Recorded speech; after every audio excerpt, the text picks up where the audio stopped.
Does Ruby have any sort of human readable error string injection?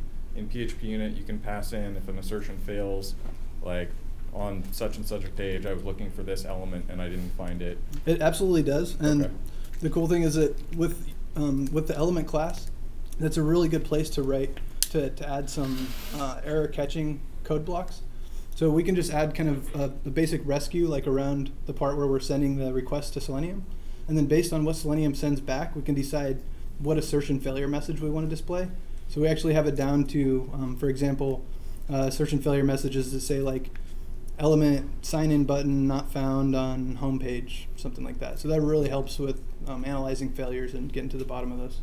Cool. And the other one is more of a, wow, I screwed up, don't anyone else do this? We're transitioning still over to HTTP data generation like things, and we replaced some of those at a really low level and forgot to actually test them using Selenium, so that we then a bug got live where we forgot to actually do the real testing and we were doing it all behind the scenes. So nobody else do that. Make sure you do it for real somewhere, and then you can do it fast every other time. Okay, good point. Thanks. What kind of reporting mechanism you are using along with the Ruby?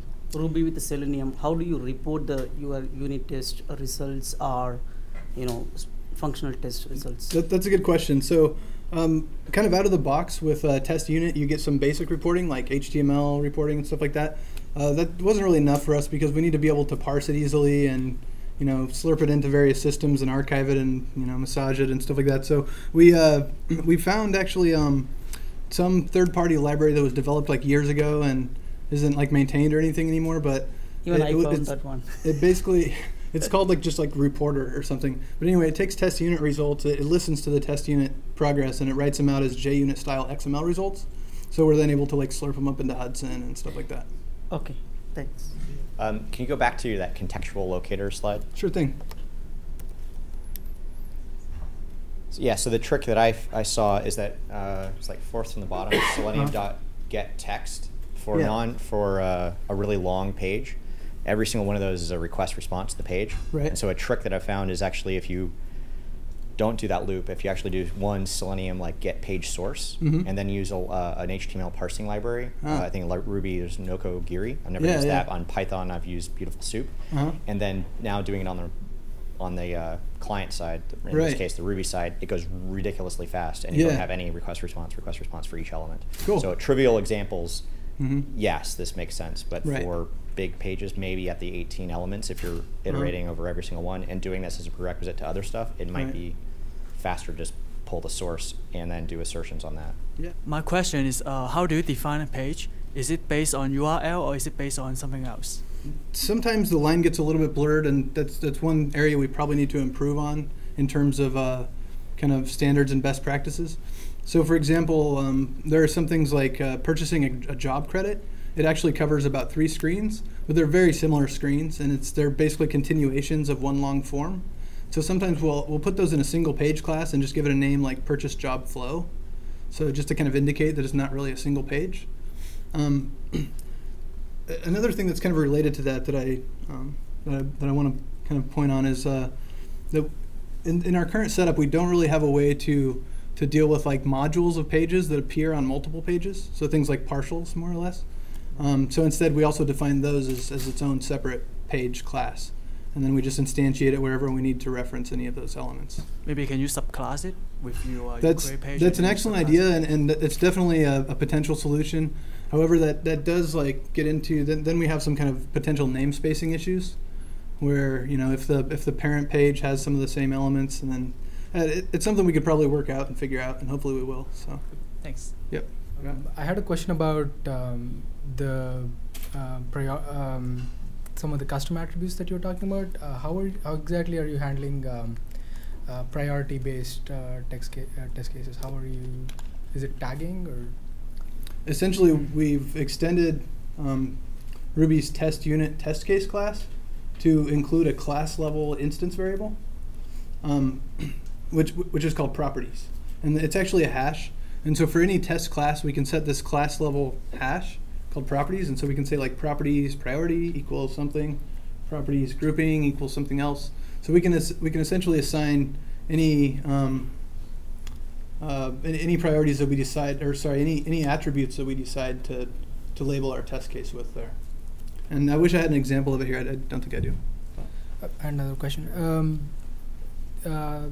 You talked briefly about data generators. You said it's a work in progress, but could you talk about the logic that you're using? How exactly are you building it? What's the idea? Sure. So it's still a little bit up in the air exactly how it's going to work, but it's essentially just it'll be a collection of actions or modules which know how to make important HTTP requests to a server.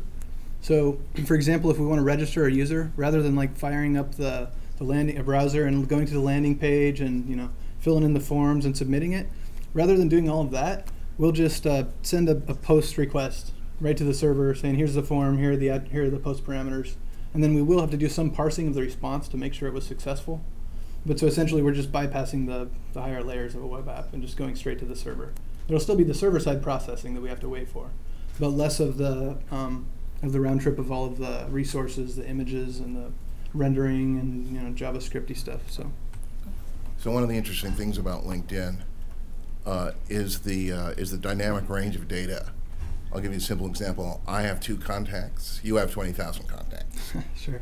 A sort algorithm that will work on my contacts will run like the wind, but there's a big question about whether it's going to work on 20,000 elements. Do you have any responsibility for that level of testing, and if so, what are the techniques? I don't really have a good answer for that right now. That's one of the areas that we're trying to improve by building a data generator, because we do have a limited set of test data that all of our systems get preloaded with, that have kind of a set network of people who have like a few connections, and some of them even have hundreds of connections, but we don't really have a way to just fire a script off at our system and tell it to generate like tons of activity and make it more production-like, and use varying different types of email addresses and different patterns of usage and stuff like that.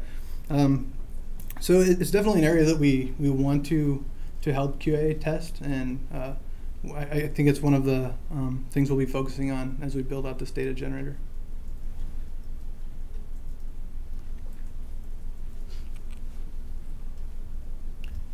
You said you switched to the page model like 6 months ago. Did you have a lot of existing tests then, and what did you do with those?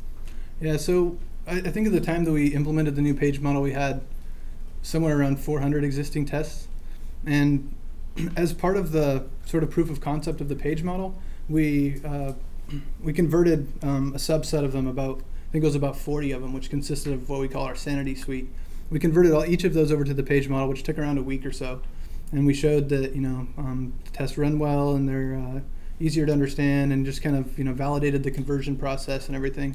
And from there, we just started training everybody on the new model, and started setting targets for when we want to get certain teams' tests migrated. And it's kind of taken over the course of, I don't know, probably like 3 or 4 months to get fully migrated. But actually, just this week, I finally retired once and for all all of the legacy tests and was able to remove them from our repository. So it took a while, but we just kind of stuck with it and did the migration.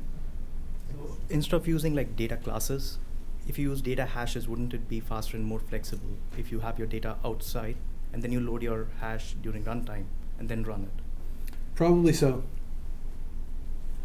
Usually what time frame it takes for the development, as well as like for an example, your development takes the pages to develop for 3 months.